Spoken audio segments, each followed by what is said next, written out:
Felicitations, loyal adepts. I am glad you were able to reacquire my rosette. You have my appreciation and respect. With my credentials now secure, I now plan to present myself before the leaders of my holy order. I will publicly denounce Emil for the radical he is, and demand my request for excommunication of him be acted upon. I will then submit myself and my activities for review by a high conclave of my peers, that will arbitrate Emil's and my denouncements, determining who will be officially excommunicated. This will be a trying time. Emil and I have both confronted the same great threat and were close colleagues.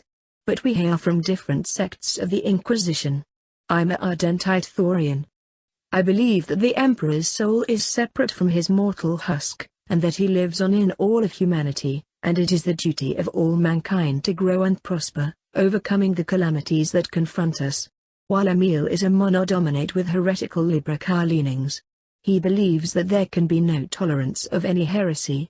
With no margin of tolerance, he and his fellow Monodominates tend to rely on mass purges, often slaughtering the very population they mean to protect from heresy. Servants of the Holy Inquisition follow a myriad of philosophies and credos. Some taught as dogma, passed from teacher to pupil. Others formed after the experiences of long years of service. This confrontation between us is being followed by many in the Inquisition who hope to influence the outcome and use any ruling as an endorsement of their particular ideology. More still will watch the proceedings weary of any one ideology gaining dominance and influencing the ordo as a whole. While the internal political struggles of the Inquisition are as important as they are invisible to the common citizen. Your work must not be hindered. I have compartmentalized my organization of adepts to ensure that any investigation does not halt or hinder my most important project. You are to be dispatched to an Argy world in the Hazaroth subsector, planet AF 1756C. Local designation Hilarion.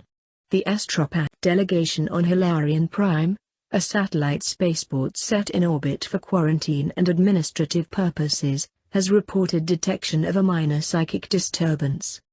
The gene stock of the civilian population, and favorable environmental conditions of the planet have resulted in extremely low instances of mutation and psychic manifestation. Any instances of psychic disturbance are due cause for official investigation.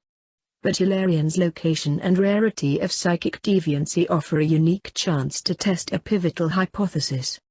Hilarion has limited contact with the wider Imperium, although it has a considerable ecclesiarchy presence and a schola progenium. The only Adeptus Arbite's presence is a small watch force located in orbit on Hilarion Prime. I have prepared travel documents and organized for passage aboard the Bountiful Harvest. A merchant vessel traveling to an Argy world will provide excellent cover for your departure from Scintilla to Hilarion.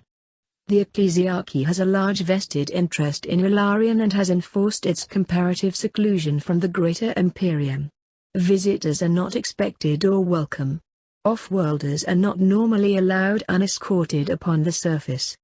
Upon arrival you will operate under Jed's authority as an Adeptus Arbite to investigate this psychic disturbance. His credentials and history should allow you to bypass any official hindrances. You will determine the nature of this disturbance and return to Hive Psi best to report on its significance. It may be nothing more threatening than a nascent psychic, but alert for anything abnormal. I will be personally occupied with the conclave's proceedings for some time. My interrogator Roland will act as my intermediary and will be your direct superior. Remember, be vigilant and strong. Against the alien and the traitor there is no fair way to fight.